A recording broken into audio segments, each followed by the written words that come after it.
Harka fuunee akkam jirtu nagaa fayyaanni waaqayyo isiniif haa baay'atu bakka jirtan hundumaatti nagaan keenya isiniif haa ta'u akkam jirtu adara raga nagaa keessanii nuni nagaa keenyadha mi horii nagaa tatan nagaa qabna warri jettan nu barreessa nagaa keenya nu deebisa sagantaa kana kanneen har'a reefuu argitan subscribe gochuudhaan yoo jalqabdan baay'ee nuti tola egaa akkuma seensa isaa irratti agartan sagantaan kun jetteedha kan YouTube buddus irratti isiniif dhiyaatu jetteen hamii fakkaata yookaan immoo jecha negatiiviidha jennee kanaan dura isinitti himnee turre garuu namni jettee malee jiraatu eenyutu jira oduu kan hin jaallanne oduu kan hin barbaanne oduu inni barbaadu keessa immoo dhugaan jira kanas ta'u sana jettee oduuf odeeffannoo dhugaa nu bira jiru isinii qooduudhaaf asitti argamne jirra kan inni isinii qoonnu immoo torbee dabarsine kana keessa maaltu ta'e biyya kana keessatti waldaa kiristaanaa keessatti addunyaa irratti wanti haaraan wanti nuun irraa barachuu dandeenyu taateewwan guyyaatti ta'aa oolan danuu keessaa fillee funaanne qabannee isinii dhiyaanna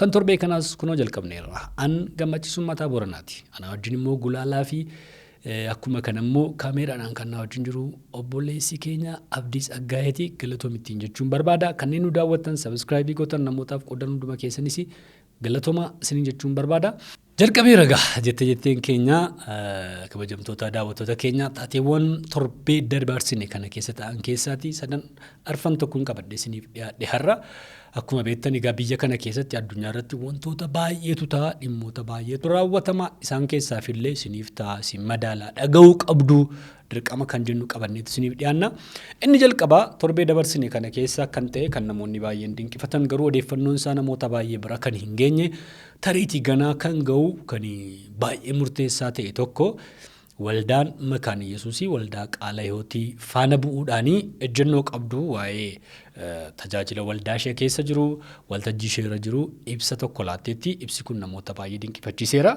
isa dura waldaan qaala hiyootii Itoophiyaa kanaan dura akkuma baay'een keessan dhageessan ibsa ejjennoo tokko baastee turte xalayaan isin asirratti iskiriinii irratti argitan kun akka ibsutti waldaan qaala hiyootii Itoophiyaa geggeessitoota sadarkaa garaagaraarra jiranii fi amantoota hundumaaf jedheetu xalayaan kun kan inni barreeffame akkuma dubbisuuf yaaltan yookaan immoo dubbistan afaan Amaariffaatiin barreeffame xalayaan kun egaa nagaadhaan jalqaba erga nagaadhaan jalqabee booddee hojiiwwan waldaan kun hojjechaa turte wangeela qulqulluu barsiisaa amantoota ishee eegaa tiksaa barumsa sobaa garaagaraa irraa ittisaa akka isheen turte beekamaadha isa kana ibsa amma achi booddee immoo carraa tajaajiltoota simachuu fi akkuma kana immoo waltajjii waliin qooddachuu maal fakkaata isa jedhu irrattidha kan isheen yaada laachuu barbaadde kana jechuun jiramtiiree akkamitti warra kaan simannaa akkamitti wajjin tajaajilladhanneen tajaajillaa yaadi isaanii barsiisa isaanii maal fakkaata jedhudha akka nama dura isinitti himee kitaaba mata dureen isaa barsiisa ergamootaa fi raajotaa sagalee waaqayyootiin yeroo madaalamu barsiisni ergamootaa jechuun apostil warra jedhaman bara kana keessa akkuma kana immoo raajota jedhamanii namoota waamamanii isaan kana yeroo sagalee waaqayyootiin madaalamu kitaaba jedhamu tokko kitaaba gara fuula 70 wayii qabu maxxansanii gabaarra oolchaniiru ejjennoo waldatti sirriitti ibsa inni kuni egaa kana booddee nuuni ergamoota namoota jedhamanii fi jechuun apostil abaluu namoota jedhaman ergamaa abaluu namoota jedhaman yookaan immoo raajii abaluu namoota jedhamanii fi waltajjiin keenya cufaadha. Waldaan qaala hiyootii kamiyyuu nama akka kanatti tajaajilu waamtee waltajjii ishee yoo dhaabde itti gaafatama mataa ishee fudhatti tarkaanfii mataa keenyaa fudhanna jedhanii ibsa baasanii inni kun amantoota kiristaanaa yookaan immoo wangeelaa biratti baay'ee mata duree ture torban achi darbe keessa torbee dabarsine kana keessa immoo waldaan Makaana Yesuus waan isa kana duukaa buutee fakkaate namoota baay'eetti garuu waldaan Makaana Yesuus bara 2003 boordiin hojii raawwachiiftuu 17ffaan murtoo tokko murteessee ture maaninni kunis ergama apostolikii yookaan tajaajila isa kana insimadhu itti waliin galu qajeelfama jedhu baasteetti jechuun koo bakka inni kun hin jiru jettee akka amantu baasteetti isa kanaan alatti immoo waldooti garaagaraa keessa akkuma jiru biiroo raajummaa yookaan immoo itti gaafatama hojii raajummaa abaluu raajiidha jedhanii muudanii raajummaadhaan simachuu isa kanas hin simadhu jettee waldaan Makaana Yesuus ibsa ejjennoo kana bara sana baastee turte garuu akkasiin hubattan kanan barbaadu waajjira sana hin simadhu yookaan immoo maqaa raajii jedhamuun taayitilii raajii jedhamuun namoota muudaman hin simadhu ergamaa namoota jedhaman hin simadhuudha malee raajummaa yookaan immoo ergaa wangeelaa hin simadhu hin jenne. Tajaajila raajii tajaajila raajummaa waldaa kiristaanaa keessa jiru waaqayyo waldaa kiristaanaatiif kenne namootaaf waaqayyo gidduu jiru hafuura qulqulluun karaa ittiin hojjetu sana hin simadhu hin jenne. Hojjetaa wangeelaa waajjira qabaa kutaa qabaa isa sana hin simatti lubummaan akka kana soortuun akka kana kanneen biroo lubummaan akka kana jiru isa kana garuu hin simadhu jettee bara 2003 baastee turte. Kan baay'ee sinnibummaa akkuma kana bara 2010 keessa bara 2010 keessa kaawunsilii 14ffaan immoo kutaalee ammaa kana lamaan akka hin simanne namoota waamicha kana waamaman raajii jedhaman ergamaa jedhaman waltajjii ishee irratti akkan affeerres ibsa baastee turte. Garuu akka ammaa kana miidiyaa qabatee baay'ee beekamee iddoo fudhatee hin hojjetamne. Akka qajeelfama isaan baasan irraan argii dubbise jedhu irrattis qajeelfamni kuni akkaataan hojii isaa ariifatee qophaa'ee gara hojiitti galuu qaba amantoota bira ga'uu qaba jedha. Egaa inni kunis hojiirra waan olee natti hin fakkaatu yeroo sanatti garuu yeroo ammaa kana irra deebiidhaan qabxiiwwan 5-6 kan ta'u ejjennoo akka kanaa immoo karaa Waldaan Makaana Yesuus xalayaan tokko marsaalee hawaasaa irra naanna'aa ture baay'een keessan dhageessaniitu jechuudha. Torbee darbe kana keessa ibsa ejjennoo guddaa ta'e waldaa Qaalaayyootii duukaa buutee Makaana Yesuusiin jedhamee miidiyaa garaagaraatiin dhageessaniitu. Inni kun tariitii adda baasee calaleeyyoon isinitti himee akka kana jedha. Ergaa tiksummaa yookaan eegdummaa pirezidantii waldattii irraa darbee jedha. Ergaa tiksummaa yookaan immoo eegduun tokko kan inni gochuu qabu pirezidantii waldaa Makaana Yesuusii biraa darbee jedha xalayaan kun irra keessa isaatti. Egaa eenyuuf barreeffame xalayaan kun kallattiidhaan pirezidantii waldaa Makaana Yesuusii waajjira giddu galeessaa irraa eenyuuf barreeffame pirezidantoota sinoodosiitiif barreeffame. Beektu istiraakchariin yookaan immoo waldaan Makaana Yesuusii caasaan ishee waajjira giddu galeessaa jira. Guutummaa Itoophiyaa keessa guutummaa Oromiyaa keessa addunyaarra amma ta'utti sinoodosa jalatti sabakaa jalatti waldootatu bula. Qajeelfama akka kanaatiin caasaa akka kanaatiin bulti waldaan Makaana Yesuus isa kanarratti xalayaa barreeffamadha. Xalayaan kun egaa qabxiilee garaagaraa qaba gara fuula 4-5 baay'ee bal'aadha xalayaan kuni. Xalayaa kana asirra isinii kaa'uu nan danda'a namoonni barbaadanis yoo jiraattan immoo karaa keessaa isiniin erguuf nan danda'a nu barreessuun gaafachuu dandeessu. Inni kun maaliin jalqabaa waldattiin kun kan ittiin bulaa turte yookaan immoo kan itti fayyadamaa turte sirna sagadaa mataa ishee qabdi. Sirni sagadaa kun immoo sagantoota garaagaraa sagantaa waaqeffannaa sanbataa sagantaa cidhaa sagantaa cuuphaa sagantaa awwaalcha du'aa sagantaa muudamaa tajaajiltoota garaagaraa sagantaa garaagaraa kan ta'e sirna sagadaa waldattiin kun qabdu eegamee akka ture ammas akka itti fufuu qabu ibsa. Inni kan biraan barsiisa macaafa qulqulluu waldaan kun eegdee hammarraatti itti fufte ibsa.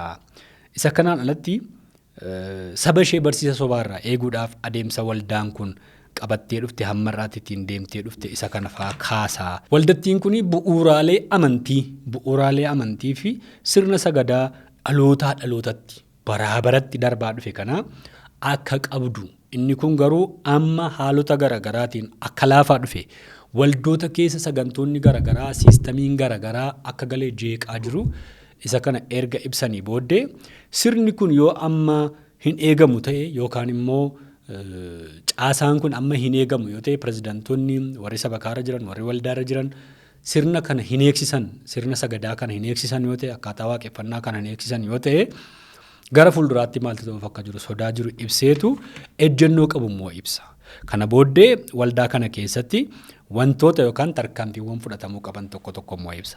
Egaa tarkaanfii isaan haa fudhatamu jedhan kuni namoota tokko biratti waldoota tokko biratti iddoo tokkotti gaaffii kaaseera. Namoonni baay'een immoo gammadaniiru kana barbaannaa yeroo hin turtaniyyuu kana dura gochuutti isinirra tureyyuu eessaa reefuu dhuftuyyuu kanneen jedhan baay'eetu jiru. Kanneen immoo qabxiin kun akkamitti as keessa galaa maaliif yaadi kun kaa jedhan jiru. Mee qabxiiwwan achi gadi tarreeffaman tokkoon isinii kaasa. Inni jalqabaa tajaajila dilbataa ilaalchiseeti. Tajaajila dilbataa ilaalchisee sagantaa waaqeffannaa, kadhannaa, lallabaa fi dhoksaawwan qulqullaa'oo lubootaa fi lallabdoota waldaa amantoota Makaana Yesuus beekamtii qabaniin qofa hoogganamuu qabaa'edha. Sagantaan kun yeroo tokko namoota koree ta'anii bakkeedhaa dhufaniin fa'aa hoogganama ta'a. Yookaan immoo namoota waldaadhuma keessaatii luboota kana caalaa sagalee qabaniin hoogganama ta'a natti fakkaata. Sagantaan akka kanaa kamiyyuu kan inni hoogganamuu qabu jalqabisaa, xumurisaa, lallabisaa, wanti hundumtisaa namoota kanaan hoogganamuu qabaa'edha. Akkan hubadhetti qajeelfaminni kun. Kana jechuun sagantaadhuma waldaayyuu kan geggeessuun irra jiru immoo namoota lallabdoota waldaa yookaan luboota waldaa keessatti sabni beeku, amantoonni beekan, jaarsoliin beekan, itti gaafatama qaban isaan kanatu geggeessuu qabaa haa jedhanii jalqaba. Inni lammaffaa immoo tajaajiltoota alaa affeeruu ilaalchateeti.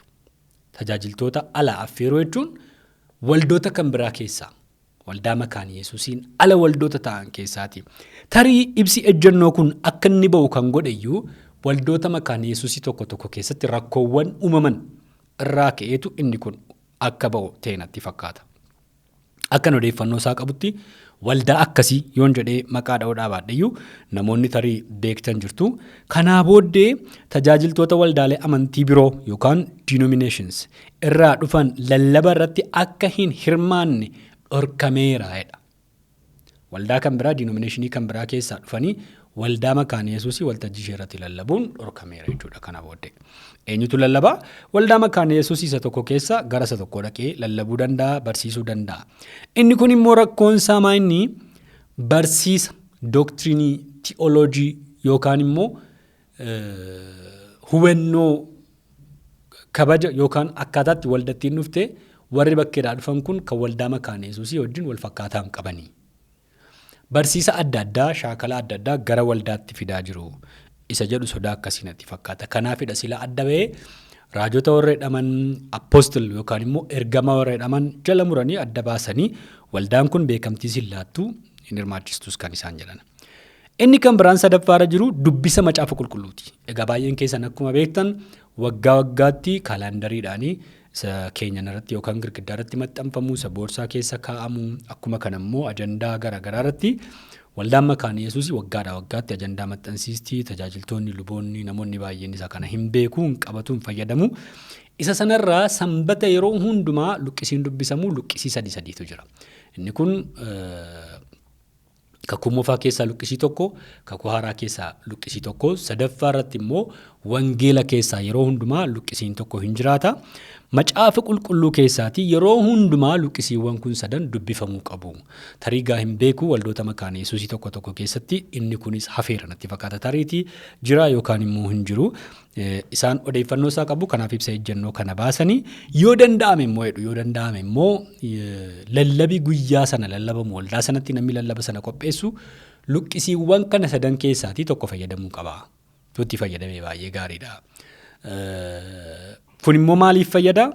Guutummaa waldattii keessatti ergaa Waaqayyo saba kanaaf erge akka wal fakkaatu. Sabni kun hubannaa, barsiisa, ergaa wal fakkaataa akka qabaatuu fi waldattiin irratti kadhatamee itti yaadamee luqqisiin kun sababa ba'uu fi luqqisii kanatti akka fayyadamtu jedhanii inni kunis akka kanatti hubadheen tariitii gara fuulduraatti qaamota olaanoo qajeelfama kana baasan argannee dubbisuudhaaf yaalii hin goonaa ibsa barbaachisaa ibsa bareedaa akka isaan nu laatanis abdii guddaan qaba. Inni kan biraan xinnoo wal falmisiisaadhaa fi namoonni gaaffii akka irratti kaasan godhee faarfannaa fi waaqeffannaa ilaalchiseetu. Faarfannaa fi waaqeffannaa ilaalchisee yeroo tokko sagantaan waldaa keessa jiru faarfannaadhuma duwwaadhaan dhumaa ilaalcha jedhu faa qabu. Faarfannaan hundii jedhu akka qajeelfama kanarraa ba'eetti akka xalayaa amma iskiriinii irratti argitan kanarraa ba'eetti faarfannaan hundi to'annoo lubaa sagantichaan hoogganuu jala ta'uu qaba. Luba yookaan geggeessaa nama lallabaa waldaa sanaa nama sagantaa guyyaa sanaa hoogganu faarfannaan hundi hooggansa isaa jala ta'uu qaba. Namoonni worship leader ofiin jedhanii fi yookaan immoo faarfannaadhaan dura bu'an yeroo dheeraa fudhatu. Yeroo dheeraa darbaa fudhatu. Keessattuu immoo faarfannaa namoonni hin beekne fidu. Isa kana malee dafanii faarfannaa geeddaru. Utuu namoonni faarfannaa hin hubatin dafanii geeddaru. Inni kunis shaakala waldootii kan biraa keessatti garmalee godhamu balleessaa jira. Ilaalcha akkasiitu dhufe jara keenya. Kunis isa kana qaba. Tariitii faarfannaa galata Waaqayyoo Waldaan Makaana Yesuus keessa jiru dirqama isa fayyadamaa yaada jedhu of keessaa qabaa laatanni kun. Isa kana malee barsiisii Macaafa Qulqulluu erga namoonni faarfannaadhaan dadhabanii bakka fedhiidhuma waaqeffannaa erga isaan of keessaa fixanii booddee lallabii immoo dhufa. Lallabaan yeroo jalqabu immoo namoonni sa'aatii koo jedhu baanii deemuuf yaadu yeroon akka kanatti deemaa jira. Yoo xiqqaatee guyyaa waaqeffannaa lallabii sa'aatii tokko ta'u lallabamuu qaba. Yeroo argachuu qaba namni Macaafa Qulqulluu barachuudhaaf sagalee Waaqayyoo dhaga'uudhaaf. Kanaafiyyuu warri worship leader jedhamanii dura bu'an sunii yeroo gabaabaan sa'aatiin daanga'ee kennamuufii qaba jedhan. Waaqeffannaa dhumti waldaa keessatti namni walitti qabamu immoo inni giddu galeessi inni guddaan namni baay'ee Waaqayyoo wajjin wal argu faarfannaa irratti. Namni baay'ee yeroo lallabaan muga waliin sobnu kana. Namni baay'ee yaadaan bada. Har'a immoo dhugaa tokko dubbanna yoo jenne namni baay'een waldaa keessa taa'ee bilbila tuttuqa. Lallabii sun mata dureen isaan taaneef taanaan kallattii gara biraatti deemu. Kanaaf waltajjii kana irratti yaadota adda addaa kaasnaa waltajjiin kun jetteedhaa isiniin jedhe. Kanaaf isinis mee irratti mari'adhaa wanta kana hin ta'aa kun ta'uu qabaa kun. Namoonni anoo kana dhageenyettan dhaqaatii xalayaa kana dubbisa. Qajeelfama kana hin ta'amoo hin ta'usa jedhu akkasin itti yaaddaniifan yaada kana isinii kaasa. Egaa faarfannaan yeroo dheeraa fudhata taanaan worship tiimiin akka kana yeroo fudhatu taanaan kwaayiriin akkamii sana booddee ba'ee faarfatamoo hin hafa kwaayiriin. Waldoota baay'ee keessatti worship tiimiin erga worshipii goosanii booddee kwaayiriin faarfatee achi booddee lallabii dhaga'amee egaa sagantaan amma akkamitti akka geggeeffamaa jiru isa kanas akka itti yaadamuuf yaadi kun ka'eera. Baay'ee kan isin dhibu worshipii warri dura bu'an tokko ofiisaanii faarfannaan beekanii achirra dhaabatanii namoota gara arrabsuutti gara maaliitti deemu odeeffannoon jedhu jira. Takka muuziqessaaf warri dura bu'an kun otoo faawulanii sabni namoonni gurguddaan Waldaan Makaana Yesuus immoo beektu waldaa duriiti. Namoonni gurguddaan kun immoo obsan qabanii dadhabanii taa'u. Warruma kana faajaan argaa jibbuu yeroo tokko namumti gaariin isaa dhufe immoo yeroo itti waaqeffachiisus hin jiraata. Egaa waldattiin baay'ee bal'oodha. Uummata miliyoona 15 ol qabdi miseensota. Isaan kana keessatti wantoota ta'aa jiru sirreessuudhaaf qajeelfamii kun beera. Qajeelfamii beekuun nama baay'ee gammachiiseera. Kan isin dhibu. Namni baay'een immoo aareera. Keessumaa maaliif waaqeffannaatti nu jalaa buutanii? Hin dhiisnu. Ammayyuu waaqeffannaa keenya itti fufnaa kanneen jedhanii ibsa laatan ejjennoo isaanii agarsiisanis hin jiru. Mata dureen kun mata duree jabaadha. Torbee darbe kana keessa kanaafan isa kana isinii kaasuu barbaade. Inni kan biraan qajeelfama kana keessa jiru inni shanaffaan immoo maal jedha? Tajaajila alaa'edha. Waldaa Makaana Yesuus keessa lubii tajaajilu tokko tajaajila alaati yoo affeerame waldaa kam eessa saba kam bira dhaqee tajaajila? Eenyu fa'aa wajjin dhaqee tajaajila? Inni kunis calalamee adda baafamee beekamuu qaba. Kanaafi waldoota kan biraa wajjin dhaqee tajaajila akka inni hin tajaajillee akka inni isaanii wajjin hin hirmaanne walitti makamanii tajaajila kennuun ammas wantootatti qoratamuu irratti deemamuu qabu akka ta'e ibsaniiru. Inni kunis gadi fageenyaan ibsa barbaada. Luboonni tajaajiltoonni wangeelaa geggeessitoonni waldaa qajeelfama ba'e kana hojiirra hin oolchine akkaataa seera barbaachisuuf luba yoo ta'e amma lubummaa isaa mulquutti hojjetaa wangeelaa yoo ta'e hamma teessisuutti geggeessaa waldaa yookaan immoo jaarsoliiti yoo ta'e hamma taayitaa isaa irraa buusutti waldaan kiristaanaa tarkaanfii fudhatteedhani. Dhageessaniitu tarkaanfii fudhatti. Isa kanaaf garuu geggeessitoonni sinoodosii gara sabakaatti sabakaan gara waldaa kiristaanaatti xalayaa kana gadi buusu. Sana booddee akka barbaachisummaa isaatti immoo Waldaan Makaana Yesuus leenjii barbaachisaa ni laatti jedhanii ibsa kennaniiru. Torbee darbii kana keessa oduu ho'aan turee fi namoota baay'ee dudubbachiisaa jiru tokko isa kana. Egaa hamma tokko isinii dhiyeessineerra yoo ta'e kana fakkaataa yoo dogoggeera irra ta'e immoo nu barreessa. Gammee waan ati jette kun sirrii miti jettan immoo nu bilbila yaada keessan hin fudhanna.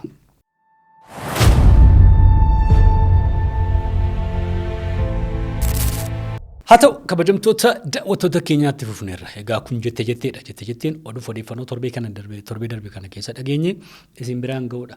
Oduu nuun asirraa odeessinu yookaan immoo wantoota nuun kaasnu jettee nuun jennu kana keessaa wanti isin fayyadu jira. Dhugaadha jira isin fayyada.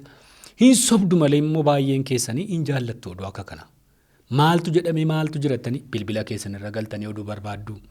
Fira keessan hin gaafattu, hiriyaa keessan hin gaafattu. Namoota isinitti dhiyaatan, namoota oduu barbaadanii fidanii isinitti himan hin barbaaddu. Jetteen nu fayyaddeetti hin fayyaddiis. Hordofaa jettee dhaggeeffachuuf sabiskiraayibii godha. Egaa torbee dabarsinee kana keessa taateewwan ta'an keessaa inni tokko immoo gara waldaa Macaafa Qulqulluu Oromoo nu geessa. Waldaan Macaafa Qulqulluu Oromoo erga hundaa'e amma gara waggaa 6 beektootee baay'een keessan caamsaa 6 bara 2020 hundaa'e dhaabbanni kuni erga hundaa'e immoo gara Macaafa Qulqulluu yeroo 2 30 natti fakkaata macaafa gara 60 maxxansiisee amantoota baay'ee biraan geera. Namoonni baay'een qulqullina Macaafa Qulqulluu isaanii ilaalanii baay'ee jaallataniiru. Garuu rabsaa irratti ammayyuu baay'ee hafaa. Kun immoo waldaan kun macaafa inni maxxansee namoonni itti dabalaniifaa gurguraa turanidha. Waaqayyo isiniif dhiisu. Gatiisa baay'ee dabalaniifaa gurguraa turanii akka salphaatti namoonni argachuu barbaadan ammayyuu jiru. Gatii ta'e warri waldaa Macaafa Qulqulluu Oromoo sadarkaa dandeessaniin gita dandeessaniin biyya alaati ama biyya keessatti iddoo hundumaatti macaafa keessan akkasiin bittimstan adaraa isiniin jenna. Egaa inni kan biraan waa'ee waldaa Macaafa Qulqulluu taatee torbee darbee ta'e kana tuun isinitti himin dura Macaafi Qulqulluun iddoo aarsaa ilaas irratti fakkii tokko argaa jirtu laata. Macaafa baay'ee guddaa saayiziin isaa guddaa gidduu kana waldaan Macaafa Qulqulluu Oromoo maxxansiisee waldoonni kiristaanaa iddoo aarsaa keessan irra Macaafa Qulqulluu isinii bareechu. Yoo barbaadan nu bilbila kottaatii fudhadhaa isiniin jedhu. Bilbila isaanii booddee isiniin caqasa. Inni kun baay'ee waan namatti toludha. Hojii waldaan Macaafa Qulqulluu Oromoo hojjetaa jiru inni guddaan kan baay'ee isin dhibu waggoota arfan darbanii fi Macaafa Qulqulluu waaltawaa jechuun afaan Oromoo loqoda godinaalee hundumaa kan giddu galeessa godhate jechuudha. Gujii, Booranaa, Arsii, Wallaggaa, Shawaa, Harargee kallattii hundumaatii walitti dhufee giddu galeessa kan godhe waaltawaa kan ta'e kan namni hundumtu dubbisee hubatu tokko inni kun qophaa'aa jira. Macaafa Qulqulluu bareedaa tokko qopheessaa jiru. Waldaan Macaafa Qulqulluu Oromoo kan baay'ee isin dhibu yeroon isaan gaafadhu dhiyeenya kanas amma hojii kan biraa hojjechaa irraa. Yoo Waaqayyo nu gargaare al tokkotti macaafa 100 maxxansiisuudhaa fi muxxurrannee hojjechaa jirra. Jedhaniiru namoonni dandeessan adaraa keessan isaan bira dhaabbadhaa isaaniin tumsaan isiniin jedha. Egaa torbee dabarsine kana keessa isaan boordii isaanii wajjin hojjechaa ture geeddaraniiru. Boordiiwwan isaanii wajjin hojjechaa ture akkuma asirratti argaa jirtan galatoomaa jedhanii suufiitti uffisanii sartifikeetii kennanii fi geggeessaniiru.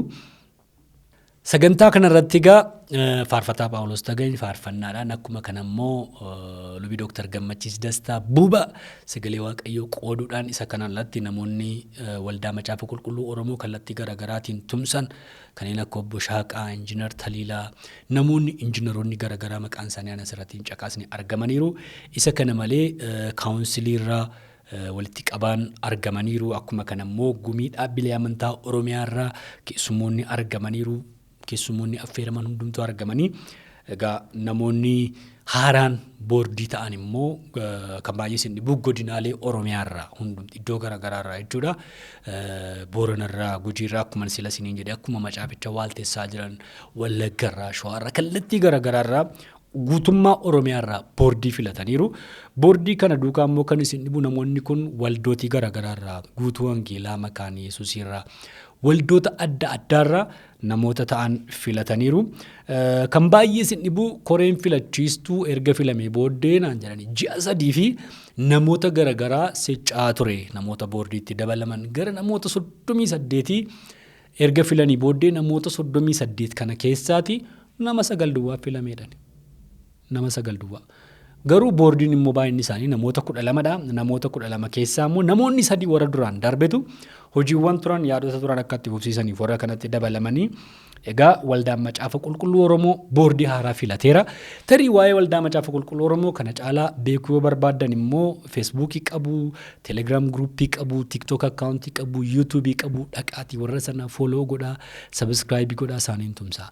Isa kanarratti gullee madaanalamii yoo dhaqxan naannoo sanas waajjirri isaaniin argama. Achis dhaqxanii kitaabota isaanii bituu isaanii wajjin hojjechuu ni dandeessu. Tarii komii qabnaa, yaada qabnaa, jiruu isaanii badaniiru, maal godhaayiru yoo jettanis itti sittanii iyyaafachuu dandeessu. Kan baay'ee isin dhibu immoo isaaniin tumsuu yoo barbaadan teelebiriirraati. teeleebirrii namni baay'ee nama fayyadamaa jira. Achirraa appilikeeshinii teeleebirrii jedhamu irraati kan dooneeshin jedhamu tokko jira. Appiin dooneeshin jedhamu tokko jira. Achi keessa hodhata waldaa Macaafa Qulqulluu Oromoo kilikii gootanii guyyaatti qarshii tokkorraa eegalee hamma dandeessaniin sabiskiraayibii gootanii isaaniin ji'atti birrii 30 waggaatti hamma kanettanii tumsuu ni dandeessu. Hamma dandeessan.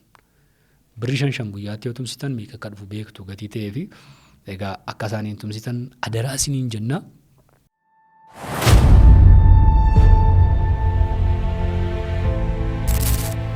Egaa itti fufneerra torbee dabarsine keessa kanneen ta'an keessaa munni tokko seeminaarii Makaana Yesuus galma isa guddaa keessatti taatee ta'e tokkotu ture.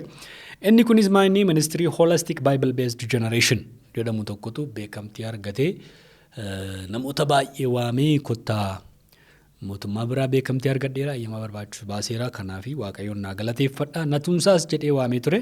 Egaa tajaajilli kuni lixa wallaggaa qeelleem dambidollootti akka jalqabe dubbata obboleessi keenya tajaajilaa guutuu birahaanuu isa kanaan alatti immoo tajaajilli kun yeroo jalqabee dargaggoota araada garaagaraa keessa jiran kanneen amantiidhaan gara booddeetti deebi'an namoota hedduu dargaggoota baay'ee kadhannaa jalqabuudhaan gorsuudhaan ofitti qabuudhaan isaan kana tajaajilaa ture. Achi booddee waggoota murtaa'e booddee namoonni achi ka'anii iddoo garaagaraatti deemanii tajaajila kana babal'isaa turanii.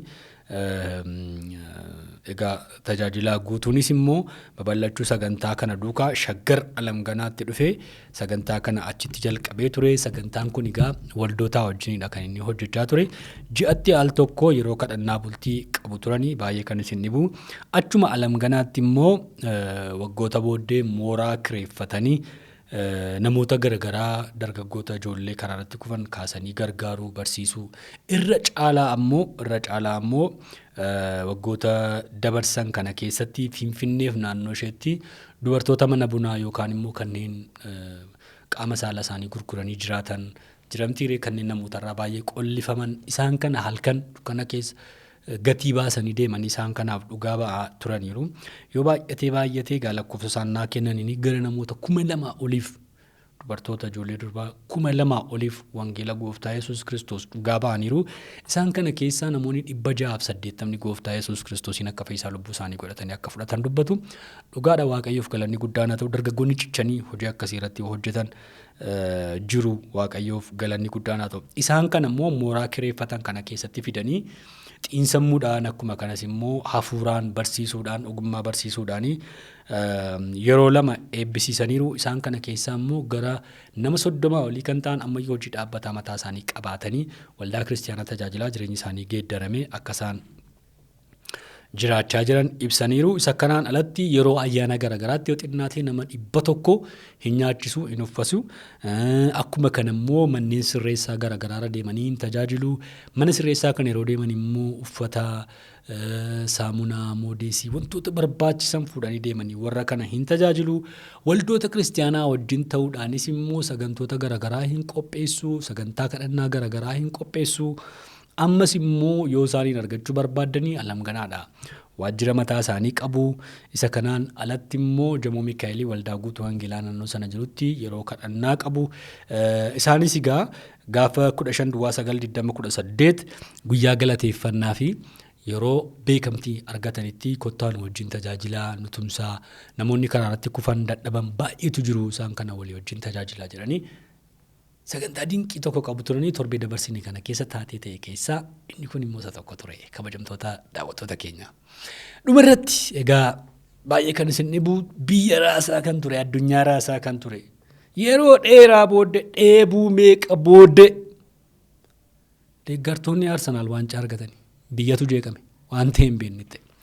Isaaniinis baga gammaddan jechuu barbaannaa taatee torbee darbe kana ta'e keessaati isa tokko.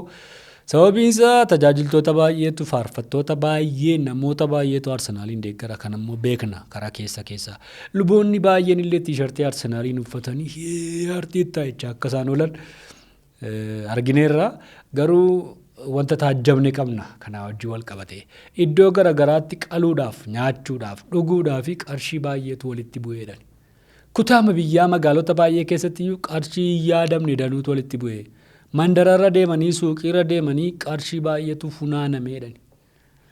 Baay'ee kan natti tole magaalaa Bulee Horaa keessa kantiibaa magaalaa wajjin ta'anii deeggartoonni Arsenaal isaanis birrii walitti qabaa turan kan isin dhibu kan isaanii garuu haala addaatiin haala amma iskiriinirraa argitan kanaanii namoota baay'ee tumsan isaan. Namoota baay'ee gargaaranii harka qalleeyyii bira dhaabbataniiru. Iddoo tokkotti garuu sangaa gurguddaa matuu isaan jissanii hoolota matuu isaan qalanii walitti nammanii matuu isaan sirbanii malee waan agarre hin qabnu. Dheebuu waggaa 22 kanaan iyyuu gabaa jedhu. Egaa inni Piriimiyer Liigii isin gargaare Chaampiyeens Liigii isinaa gargaaru jedhu laata. Yeroos immoo iyyi waacni jeequmsi maal akka ta'u hin beeknu. Namoonni ati maal deeggartaa jettanii ati Arsenaalii moo miti yoo jettanii naa barreessaa isinitti hima. Jetteen keenya irraa kana fakkaata ture. Tarii maaf kana kaastee kan ammoo sobdee kun akkasii kana jechuun sirran turre yaada akkasii qabnaa kanneen jettan hundumtuu nu barreessaa nu bilbilaa yaadota asirratti akkasii kaasnu barbaadan namoota biraa akkasii ka'u barbaadan akka haasofnu barbaadan hundumaa karaa kamiyyuu nu ergaa nu barreessaa nu bilbilaa sababiin isaa yeroo buna dhugudan yeroo teessan yeroo deemtan yeroo hiriyaa keessan argitan akka jetteetti kan isin haasoftan hamiitu hin taane oduuf odeeffannoo dhugaa irratti hundaa'e wal geeddaruu. Akkana isin tumsuu barbaannaa isin gargaaruu barbaannaa nu dhaggeeffachuu keessaniif nu wajjin turuu keessaniif ulfaadhaa isiniin jennaa sabiskiraayibii gochuun dagatinaa. Nagaa Waaqayyootiin tura.